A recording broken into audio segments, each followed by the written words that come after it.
Wars fans. I'm Alistair from the Jedi Council, and today I'm joined by my brother in the Force, Clone Trooper Dave. Hello, Dave. And of course, joined as always by the first lady of the Jedi Council, Mara. Say hello, Mara. Hello, Mara. So, we're going to date this, unfortunately, but we are tonight going to be watching Star Wars Rogue One. And we thought we'd do a little 10-15 minute, hopefully, appraisal of what we liked about this film, a little bit of background. So, just to kick it off, Rogue One came out in 2016. Screenplay by Chris Weitz and Tony Gilroy. This film was not without some problems during pre-production. The main stars were Felicity Jones, Diego Luna, Ben Mendelsohn, Mads Mikkelsen, and others. Oh, Forrest Whitaker, of course. And so let's start off by, Dave, talking about how did the film make you feel?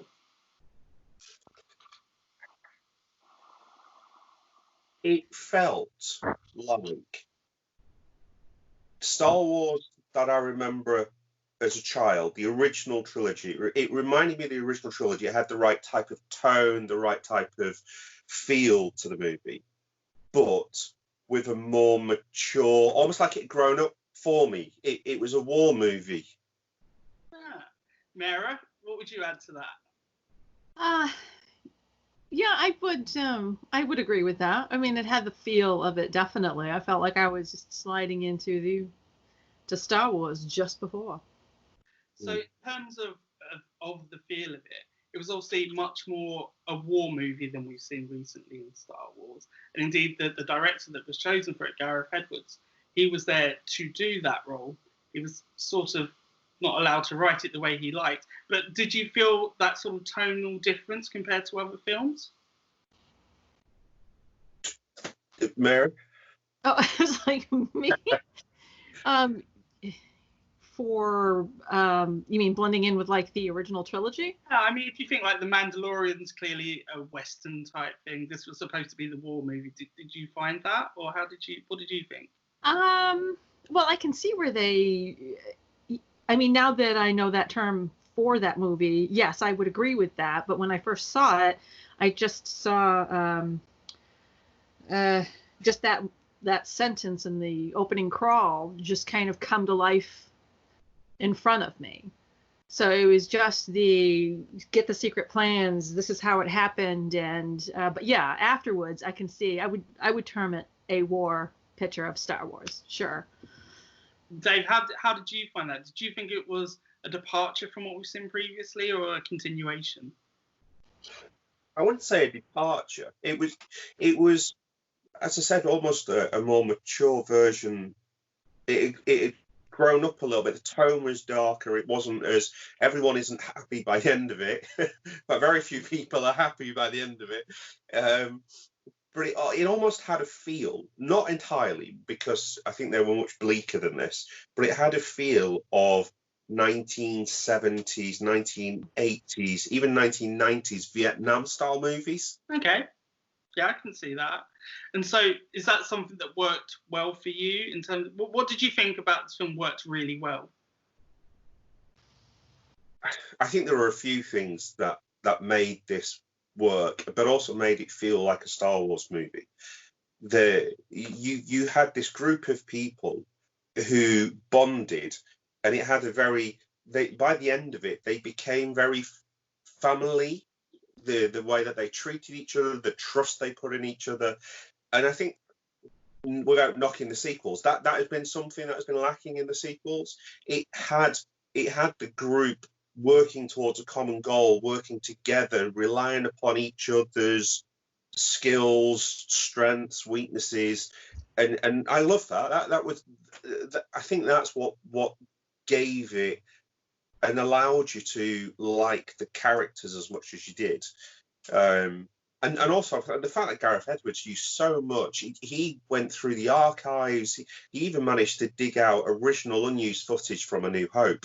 So the X-Wing attack was actually filmed 40 years ago, but he blended it into the movie, and you couldn't tell where the new footage of the X-Wings ended and the original footage of the X-Wing attack began. He did such a great job of blending original Star Wars with a much more modern movie. Mara, you got anything to add on to that? Yeah. Well, no, maybe not. It was. They're laughing at me, guys. They're laughing at me. So. Normally I'm on mute on podcasts, so people can't hear me laughing at you. I know. We can see you now. Anyway. Laughing with you. It seemed. Thank you. It was very natural. I mean, it was very. I felt. Well, yeah. What Dave said. Yeah. Okay, so what about the writing, the direction, the cinematography? What did you think about that? I mean, for me, there were some amazing scenes around the way that it's a beachfront, for example, in the main scenes of when the war's culminating. What did you think about that? I'll let Mara answer first. Otherwise, she just keeps going, yeah, I agree with Dave. Oh, no, that was directed at Mara. Thank you. I loved it. I mean, I thought it was. I loved the beach scene actually. Just a little bit. I felt it expanded on what we only knew of behind the scenes or was alluded to. And I got to actually see that, like, live action, like this happening, like this combat to, get done what they had to do and protect that, and the Empire just kind of, I just thought it was, I wanted more. I was just like, yes, this is what they were just, I liked it. Yes. Cool. Dave. I would totally agree with that. And to actually say that, the last bit that Mary just said then, I wanted more. If they were to bring Gareth Edwards back for another movie, unlikely. That would be unlikely. But he so understood what he was doing with this movie. He not only was it seamless with him mixing footage, it was also seamless in how it joins into episode 4 now. He filled in a lot of the blanks and a lot of the questions that you probably have if you watched episode 4 first. It gave you backstory to the rebellion itself, and even the fact that even within the rebellion there wasn't agreement on what they should do and how they should do it. The fact that they invented brand new spaceship, the U-Wing, for instance. And again, when you have the U-Wings dropping troops off, then providing fire support, it goes back to the reminiscent of the Vietnam movies, where you had the helicopter gunships coming in, dropping off Marines, and then circling and providing the air cover. It was, especially when you had it on that on the island, the atolls, it was very reminiscent of like beach, and it was just very cleverly done. It was a modern war movie set in Star Wars. I'm not going to make an age joke, but I'm so tempted, Dave, because it's the only thing I can grate you on when I'm being Mr. Contrary but hosting. Mara, I want to know what you thought about Saw Gerrera as a character. I want to ask Dave about our other characters, but I want to know what you thought about Saw Gerrera, because I found him particularly grating in this film, but I want you to tell me why I'm wrong. I don't know if I can tell you that you're wrong. I mean, I don't think... I was like... I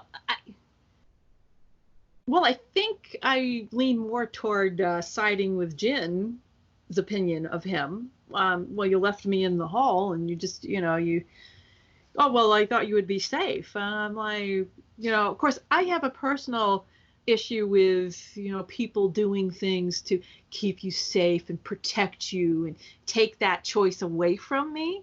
Right. So I already don't like that about him. Like, what made you think that you could make that decision for me? Yeah. So I did side with her in that and said, you were a loser right there. So. Dave, I can see your face. Surely. What? Did you like Saw Gerrera? I love Forrest Whitaker, and I think Forrest Whitaker is a fantastic actor, and I think he did a fantastic job with what this character was. But this character wasn't a likable man. No. He'd gone beyond being a freedom fighter to becoming a terrorist. Yeah. And he wasn't worried about collateral losses. He wasn't worried about his own people to some extent. Yeah. Because he's being on the good side, really. Yeah. He's become a big character in Star Wars, hasn't he? He seems to be everything, Clone Wars, Rebels. It's quite an interesting... He's in Fallen Order as well, the computer game. Right. And I'm not saying that he's not a clever character, and I'm not saying that he's not a good vehicle for what they were trying to do with that. I'm just saying he wasn't a pleasant character. Okay. And can I ask you, are we not friends? Yeah? Yeah, was like that? No? No bad. So, Dave, do you want to talk more about the other characters and what you thought, what you liked about them? If you didn't like them, if you can't think of any. I don't think there were any other characters in it that I disliked. And I wouldn't say I disliked Saw Gerrera, but his character wasn't a likable character. I liked the way that you got to see Cassian Andor working within a grey area. He was fighting for the greater good, but and he even played by the rules to some extent, but he would do things that were necessary. And I like that about him. I love K2SO. He might even now be my favourite droid. I'm torn between him and C-3PO, to be fair. Can't see a mirror.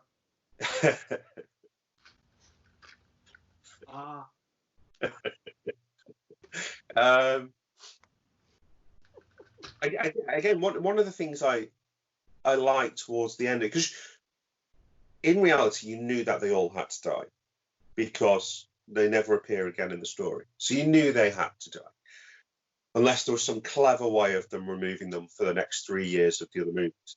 And what I did like was that each of some massive spoiler list if you've never seen the movie, what I really liked was the fact that each of them died in a set piece. It was almost Magnificent Seven in the way that each of them died. Each of them performed what they needed to perform and then was taken out. And it was just very cleverly done and quite emotional in the way that you've grown to like these characters, and then you saw each of them die one by one.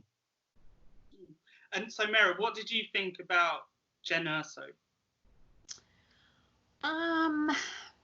I admit that I didn't really like her at the beginning. Right. Okay. But I understand. I understand why. She hardened herself and she had to, survive. I mean, she was left there and, did what she had to do and became this, rebel in the rebel kind of way until she became a rebel in the better kind of rebel way. But I liked her. In a way, it seemed a little quick to me. Her change, her morph over from being jaded to, okay, this is my cause now, and this is what we're going to. But I liked that one better. I liked that Jin better. Kind of like get over yourself because it's bigger than you. But I liked that Cassian was that vehicle for her to do that. To kind of say, shake up. This isn't, what you think it is, and it's not about one person. It's about the whole thing. So I did like that, the way she became. I think Galen played a big part in that as well. Mm-hmm. Because she finally realised that her dad had not betrayed everything he stood up for. Yeah. He'd always been working to bring about the downfall. And when she finally recognised that, mm-hmm. I think that was an eye-opener for her, that there is something bigger than the individual. Yeah. And so so Star Wars is known for having intricate look for a fantasy in space. huge themes about religion and all kinds of things.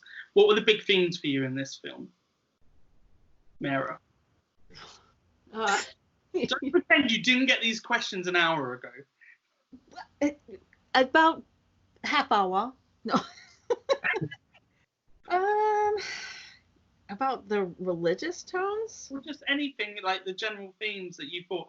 So, for example, seeing the guards of the temple as non-Force users, but believing in Jedi as a religion. How did you feel about that, for example? I think the only thing I can think of is it was natural. It was, it didn't stand out to me as odd.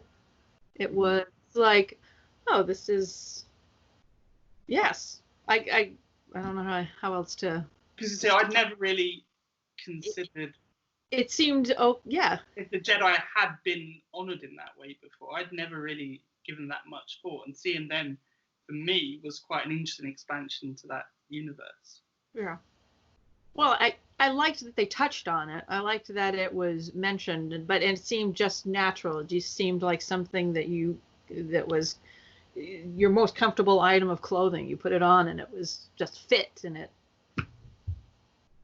Okay, let's ask Dave. What do you have any views on that? Well,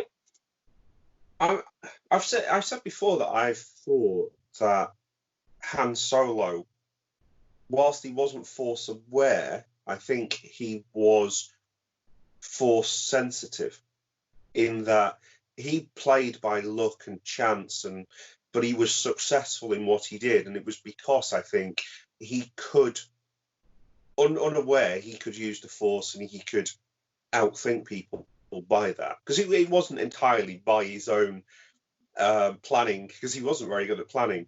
And I think we saw that with the Guardians of the Whills as well. I think they were Force sensitive, especially Donnie Yen's character. Just the fact that you have a blind fighter with a bow staff and with almost like a massive crossbow, and he can shoot and hit a TIE fighter whilst being blind. The fact that he can take down a troop of stormtroopers whilst blind.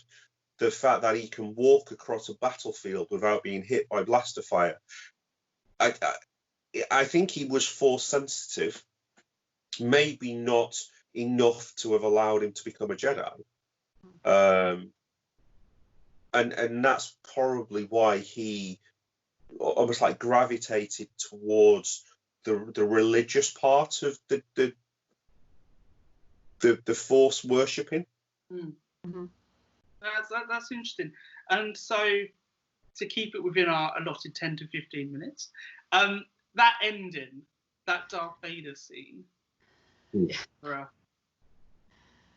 That was something. Yeah. Me? Okay. That was something. That gave me. There was a couple moments of seeing Darth on the screen again that kind of had me like, oh, what's he got? It sucked me right in. It brought me that. But that end scene where I knew it. I knew he was standing there. I knew that something that, and when his lightsaber ignited, chills. I got chills right now just doing it. I'm like, this is the Anakin that Vader, that we'd read about, hinted about, his fierceness and determination that's to get done what he needed to get done, no matter what. And it was awesome, frightening, wonderful, and just beautifully done. Have you got anything to add in terms of how it ended? I mean, the exact point where it ended was quite a surprise to me the first time I saw it. What did you think about that? Oh, the very end? Yeah. Yeah, that made me do this. That made me smile. It was lovely to see that. I thought it was, I don't know, the CGI was a little bit, just a titch off for me, but it was perfect. I loved the way that ended. She turned around, and then you saw her silhouette in the window. A few questions for you. Have you got anything to add on to that? And then, in terms of a self-contained story, how did it work for you? Dave? The Vader piece first then. As Mary said, I love the fact that he appeared a couple of times in the movie, but each part of his appearance built upon his legend. The bit where he's choking Krennic and do not choke on your aspirations. It's just such a great line. And then the scene at the very end. Again, I believe that he supposedly switches off his own respirator in that part of the movie so that the rebels didn't know he was there until he ignites the lightsaber. Right. And that is just, again, that just adds to his legend of what he is. He just wants to inspire terror. I got a chance to speak to an actor called Christopher Patrick Nolan. And he was one of the rebel troopers running away from Vader. He's the one who actually hits the button and says launch. And when they were filming that scene, he'd asked, or somebody had asked, how do you want to do this? How do you want us to portray this? And Gareth Edgeworth's response was, right, you are in the water and there is a shark coming towards you. That is the panic I want to see on you. And so that's for me, that's because I hate going into deep water and I hate sharks. I'm of the Jaws generation that is terrified of deep water and I don't like sharks.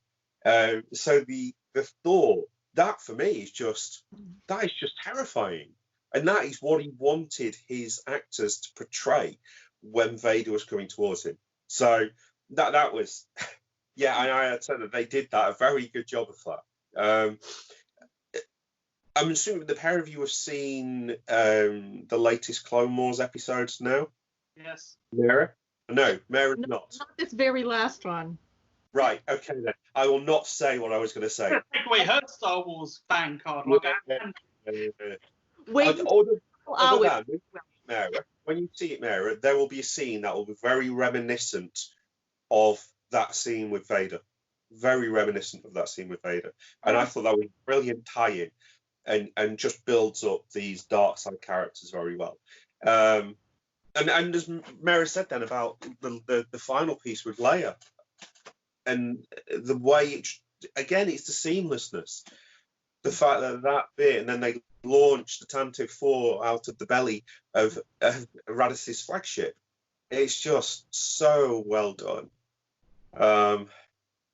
I think that the ending of the movie and the wrap-up of the movie, and as a self-contained movie, it does everything you want. You know that there's a story after that because the Tantive 4 escaping. So you know that isn't the end of it, with Vader stood there at the open doors looking out at the Tantive escaping. So you know there is another story. But, yeah. But as a self-contained story, it does everything. It has a really good introduction to the characters. You get to understand who the main characters are very quickly, and what their motivations are. As you said, Jin's motivation changes, but it's there. You've got a great forming piece in the middle of the team coming together to achieve its results, and then you have the set pieces at the end. It's a very clever movie. Very clever movie. Okay. Now, to try and keep this in the 20-minute allocated, as you see, I've decided to run you some extra minutes. I'm going to give a bit of an opinion. As you guys know, and as I've said in the podcast, I think this is equal to the worst Star Wars films for me. Wow. I did enjoy it. Dave, cover your ears. I put it on a par with The Last Jedi and Attack of the Clones. I think they're about equal for me, those three films. So I'm quite looking forward to being proved wrong tonight.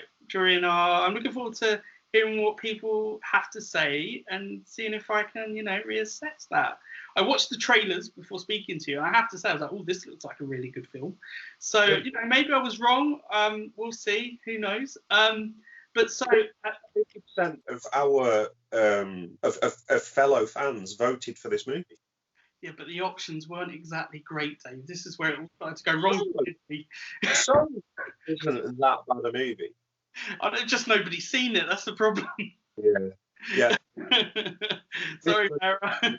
Yeah, I put it up against other films. Well, Ali, I understand because there's just not enough R2. Completely agree. That is the problem. So in terms of my expectations, weren't quite met. But Mary, were your expectations met for this? I really try not to have expectations, but it's Star Wars and it's a little hard.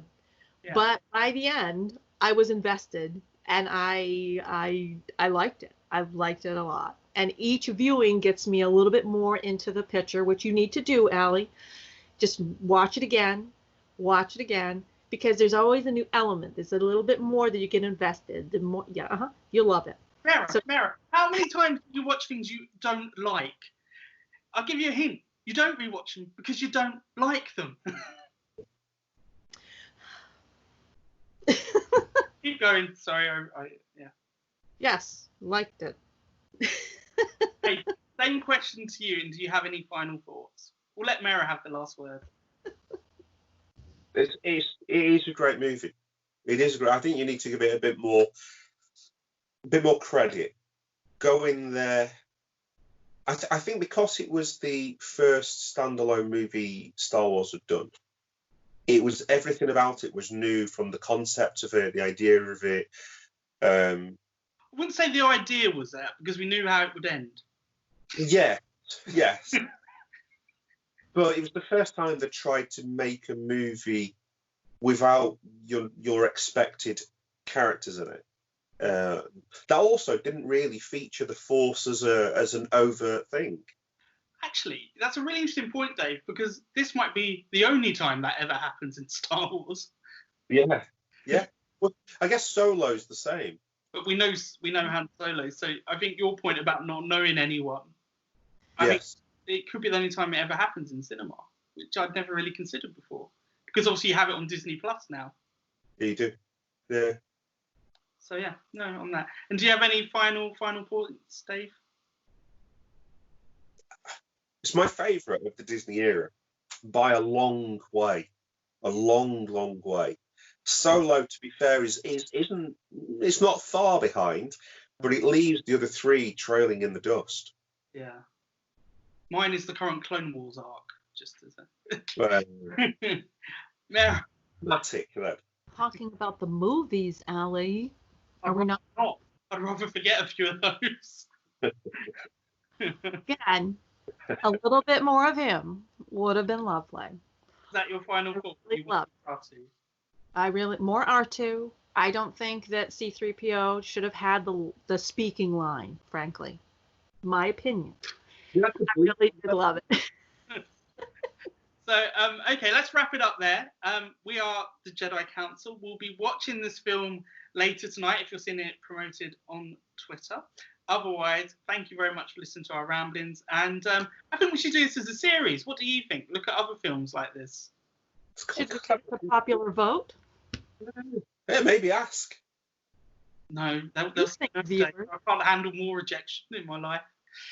All right, well, we are the Jedi Council. Thank you very much for tuning in, and hopefully we'll speak to you on Twitter soon, on Instagram soon, or maybe you'll listen to one of our podcasts. May the Force be with you.